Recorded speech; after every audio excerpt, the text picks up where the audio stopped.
اللہ۔ خاص مقدار میں وظائف پڑھنے کی حقیقت، مختلف اذکار کی جو خاص مقدار پڑھنے کے لیے کہی جاتی ہے، جیسے آیت کریمہ کو 1.25 لاکھ مرتبہ پڑھنے کا کہتے ہیں، اس کی شریعت میں کیا حقیقت ہے؟ رابعہ صاحبہ شکاگو سے۔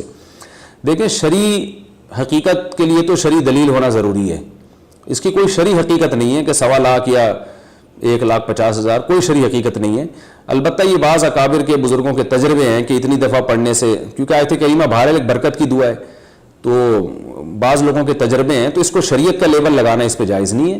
تو تجربے کے طور پر بعض کے تجربے ہیں، بھائی 1.25 لاکھ دفعہ پڑھا تو ہمارا کام ہو گیا، تو کسی کا تجربے کے طور پر آپ عمل کر سکتے ہیں۔ باقی یہ کہ اس کی کوئی شرعی حقیقت نہیں ہے، اور اس کو ایسا یقین کر لینا کہ بس 1.25 لاکھ ہی ہوں گے، اس سے زیادہ یہ اس سے کم کیا تو کچھ ہو جائے گا، ایسا نہیں ہے۔ جتنی اللہ توفیق دے پڑھ لینا چاہیے، اور زیادہ فوکس کرنا چاہیے گناہوں سے توبہ کو۔